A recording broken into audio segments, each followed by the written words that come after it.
मुल्क समरकंद में एक बेवा सैयदजादी रहती थी। इसके चंद बच्चे भी थे।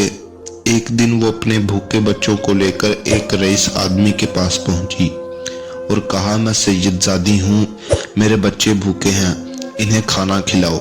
वो रईस जो दौलत के नशा में मखमूर था कहने लगा, अगर तुम वाकई सैयदजादी हो तो कोई दलील पेश करो। सैयदजादी बोली, मैं एक गरीब बेवा हूँ, ज़बान पर एतबार करो कि सैयदजादी हूँ, और दलील क्या पेश करूँ। वो बोला, मैं ज़ुबानी जमा खर्च का मुअक्किद नहीं हूँ, अगर कोई दलील है तो पेश करो वरना जाओ। वो सैयदा अपने बच्चों को लेकर वापस चली आई और एक मजूसी रईस के पास पहुंची और अपना किस्सा बयान किया।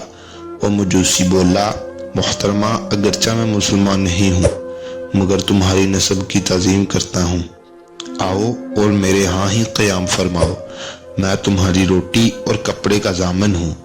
ये कहा और इसे अपने यहाँ ठहरा कर इसे और इसके बच्चों को खाना खिलाया और इनकी बड़ी खिदमत की। रात हुई तो वो पहला रईस मुसलमान सोया। इसने ख्वाब में हुजूर सल्लल्लाहु अलैहि वसल्लम को देखा जो एक बहुत बड़े नूरानी महल के पास तशरीफ फरमा थे। इस रईस ने पूछा, या रसूलल्लाह सल्लल्लाहु अलैहि वसल्लम, या सैयदी, ये महल किसके लिए है? हुजूर ने फरमाया, मुसलमान के लिए। वो बोला, हुजूर, मैं भी मुसलमान हूँ, ये मुझे अता फरमा दीजिए। हुजूर सल्लल्लाहु अलैहि वसल्लम ने फरमाया, अगर तुम मुसलमान है तो अपने इस्लाम की कोई दलील पेश करो। तो वो रईस ये सुनकर बड़ा घबराया। हुजूर ने फिर इसे फरमाया, मेरी बेटी तुम्हारे पास आए तो तू इससे सैयद होने की दलील तलब करे और खुद बगैर दलील तलब किए इस महल में चला जाए, नामुमकिन है। ये सुनकर इसकी आंख खुल गई और बड़ा रोया। फिर इस सैयदजादी की तलाश में निकला तो उसे पता चला कि वो फला मजूसी के घर क़याम पजीर है। चुनाचे इस मजूसी के पास पहुंचा और कहा, 1000 रुपये ले लो और वो सैयदजादी मेरे सुपुर्द कर दो। मजूसी बोला, क्या मैं नूरानी महल 1000 रुपये में बेच दूं? नामुमकिन है।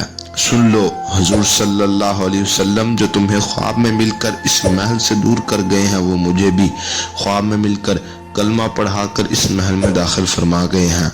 अब मैं भी बीवी बच्चों समेत मुसलमान हूँ और मुझे हुजूर बिशारत दे गए हैं कि तू अहलो अयाल समेत जन्नती है। सुभान अल्लाह। नाज़रीन, उम्मीद करते हैं कि आपको ये मुख्तसर सा वाक़या पसंद आया होगा। अगर वाक़या पसंद आया है तो चैनल को सब्सक्राइब करना न भूलिए।